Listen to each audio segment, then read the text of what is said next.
James, tell me, you're going on a trip. Yeah, I'm headed back over the pond, going back to Ukraine, fourth time now. So, Tell me about how did you get why Ukraine? What started? What was your motive for going there in the first place? I was just kind of help train troops and kind of get into, well, like anybody would, as true Canadians, we kind of give the shirt off our back to help other people. So I just kind of jumped on that train.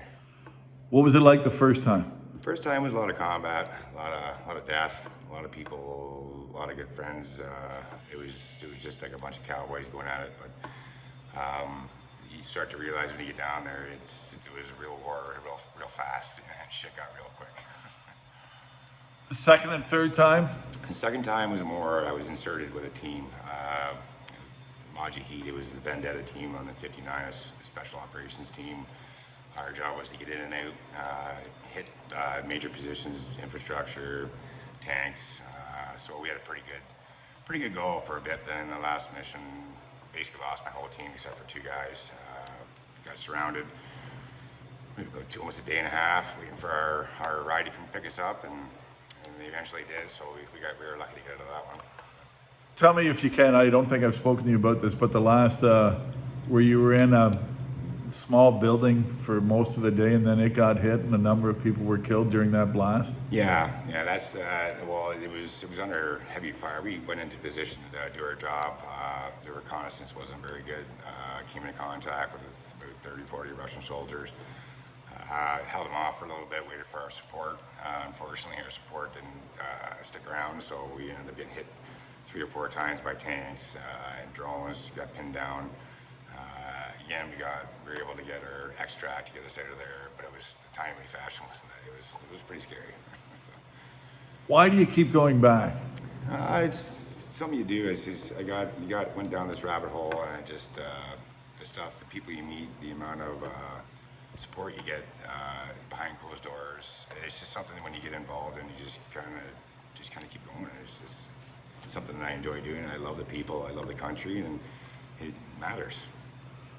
You've been on the front lines before. What's this one like, as much as you can talk about? This one's more so inside kind of training. I'll be training troops on some new tech that there's companies in Canada, believe it or not, that has given more than, let's say, our government.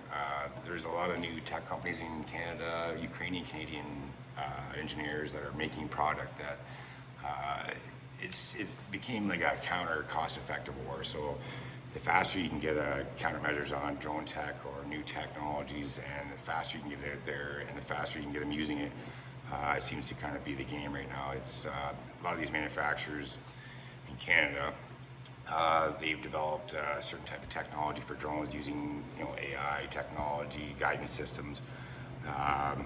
Nowadays, it becomes like the first start of the war was a head-on-head fight. Now it's turning into you can't hide it. Now you can't hide anywhere. So war really has become about deception, divide, sacrifice, and conquer.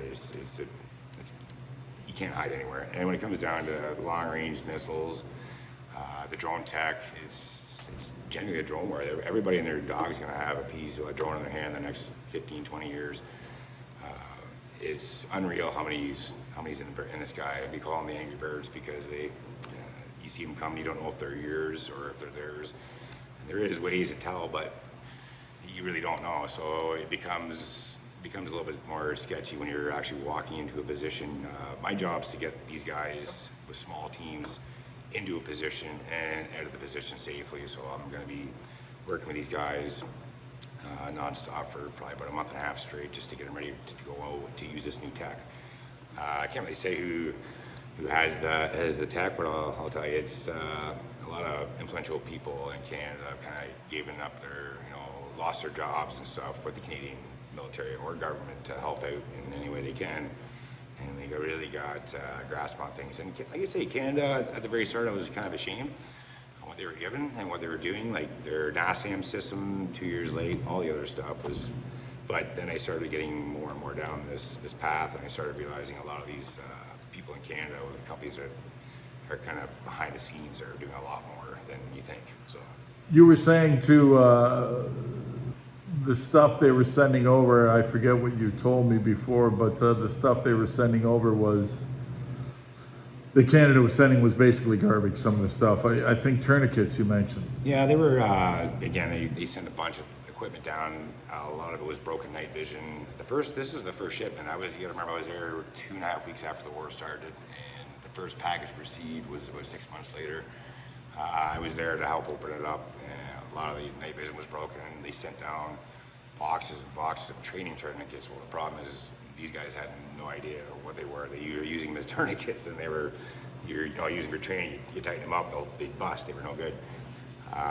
It was then socks. Like this time again, they sent a package down recently to my friends, and it was socks and winter gear. Well, they don't understand that Ukraine doesn't have much of a winter, and if they really wanted socks, they could go to their local store in Kyiv and get a pair of socks. So that was they like to make fun of us, but then again, they also know a lot of the guys that are from Canada that are in these special positions that are doing a lot more than anything. So it was a breath of fresh air when I started to figure things out here, what was coming down, where it was coming from.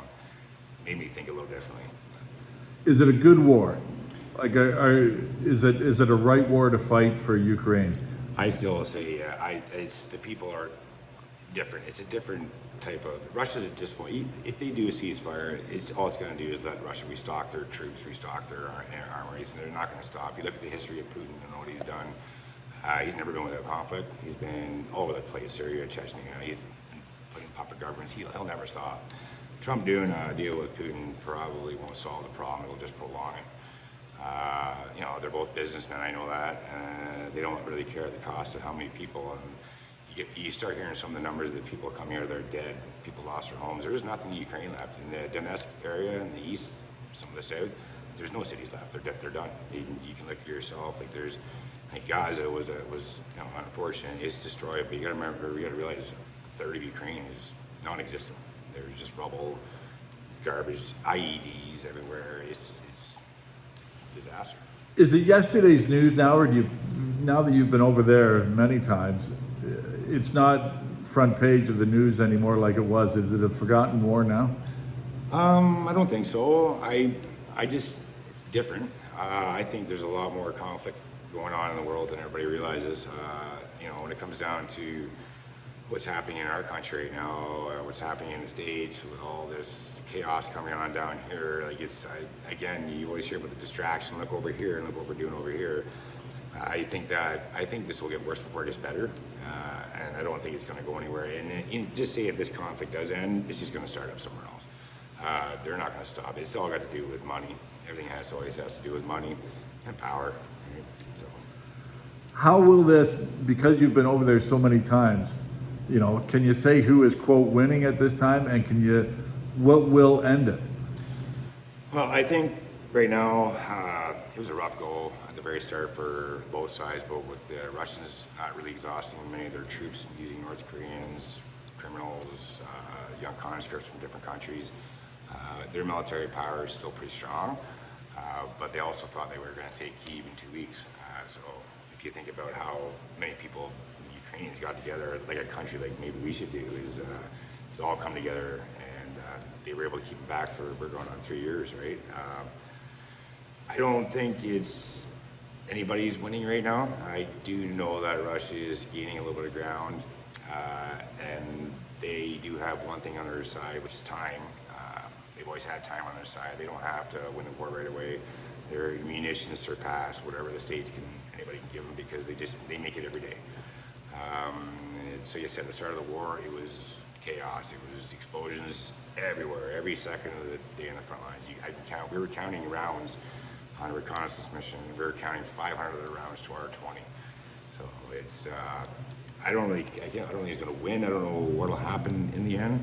I just know that a lot of Ukrainians that are in Canada are seeing this, and they're seeing a lot of their heritage getting destroyed. It's what Russia does. Ukrainians didn't want this. No, they didn't want it. Even being down in the south, and when I was in the Donetsk for 4 or 5 months, I noticed a lot of people said here that there was a lot of pro-Russian people down there. Well, no, there's not.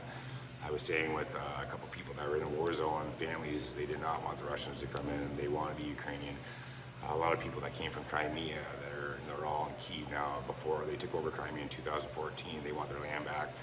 But Russia's always done it. They did it in Belarus. They did it in Chechnya. They just, put their puppet government in, or people in high power, and they turn around, and that's just kind of how they do it. Now this whole oil embargo, when it comes down to this BRICS thing, is it's going to be something else. I'm not sure what Trump's going to do about this, but I know Saudi Arabia just pulled out of that recently, so it's going to hurt them pretty hard. They're relying on that to kind of fund everything.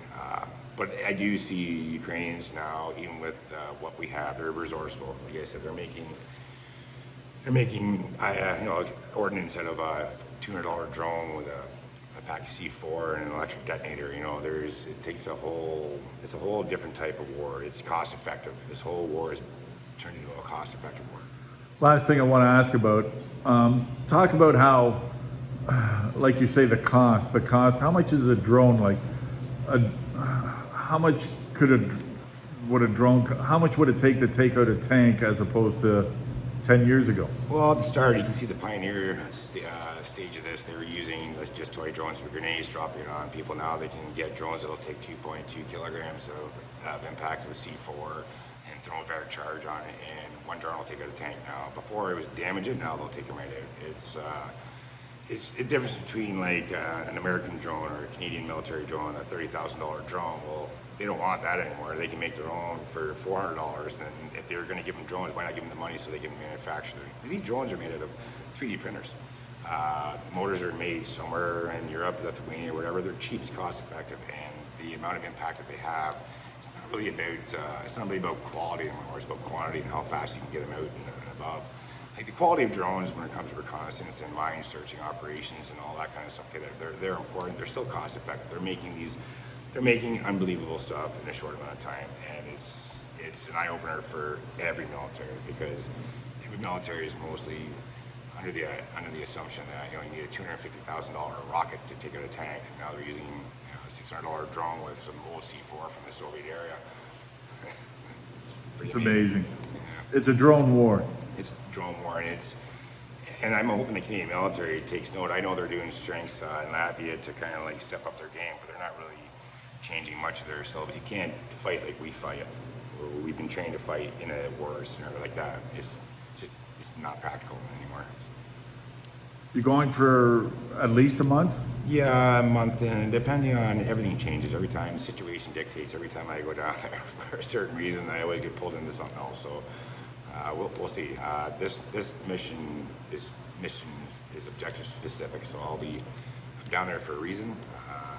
Going to see how the impact, what happens, and if it works, it works. Last time I went down, the tech that we were able to get in our hands, it proved to be, a really good impact against them. So good. Safe journey, my friend. Thanks, Pete.